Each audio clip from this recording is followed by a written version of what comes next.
Okay, so you're in the midst of a marriage crisis and your spouse refuses therapy and you're wondering, are you out of luck? My name is Lee Balcom and I'm the Internet's leading marriage expert, and I'm here to tell you that you're not out of luck. In the midst of a marriage crisis, many people think that marriage therapy is the answer, the only way to make it through, only to discover that their spouse refuses to go, leaving them both hopeless and desperate, which is too bad. Here's the truth about therapy. It's not the only way to get help. It is just not. It may not even be the best way to get help.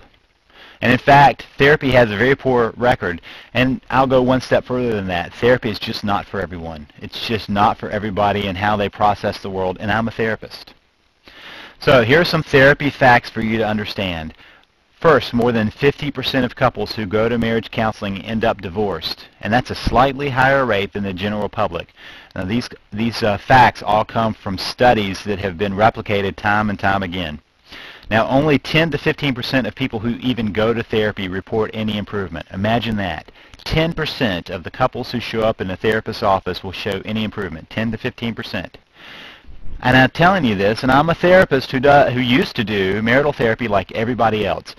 So I understand this world that you're in, where you think therapy, because it's been so well sold, is the answer, and then suddenly you have a spouse who won't go.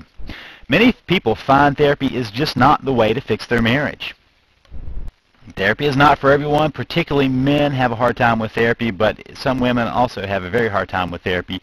And then when you force someone to go to therapy, it's usually useless and counterproductive. I don't know how many times I've had somebody dragged into my office, and it's an uphill battle that only causes more resistance to doing anything about therapy. So after you invite someone to go to therapy with you and they refuse, you can't force them. It just won't help. Now, that doesn't mean your spouse has given up. That's a lot of times people say, oh, my spouse won't come to therapy. They don't even want to work on their marriage. That's not the case. That's not always the case. It's rarely the case. Sometimes your spouse just knows that therapy is not the way they want to do it or care to do it. They're just saying that they want a different approach, and there are different approaches out there. Here are some alternatives.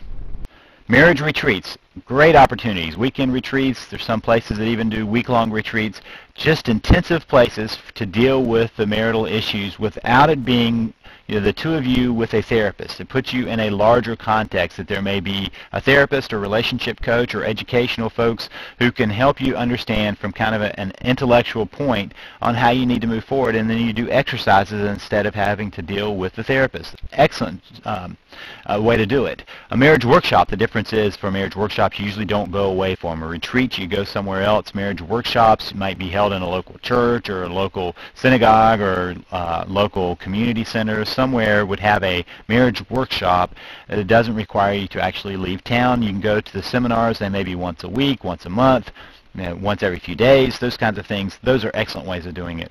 Books on marriage. Excellent ways. I mean, there are not lots of books on marriage out there because they don't work. They're out there because they do work. And they are usually useful ways of gaining an outside perspective on what's going on in your marriage. There are also lots of videos and CDs on marriage that you can get. You can find on the internet. You can find at the bookstores that will help you from the comfort of your home to watch somebody else tell you what you can do with your marriage. E-books and e-courses on marriage are another way, and I say that as a creator of several e-courses and several e-books on marriage. Sometimes that is the cutting-edge way of getting material out there. If you read a book, it's usually 3 or 4 years old in its thinking. An e-book or an e-course may be the most current thing available, and you can find them on the internet quite easily. So if your spouse does not want to go to therapy, don't give up. Just don't choose to interpret it as nothing else can be done. Don't assume that he or she does not want to work on the marriage. That's not a fair assumption.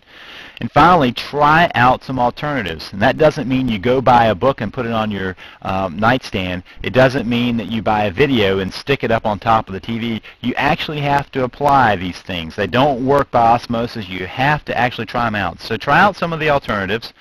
And if you want to learn more about my alternative, go now to www.savethemarriage.com. That's www.savethemarriage.com.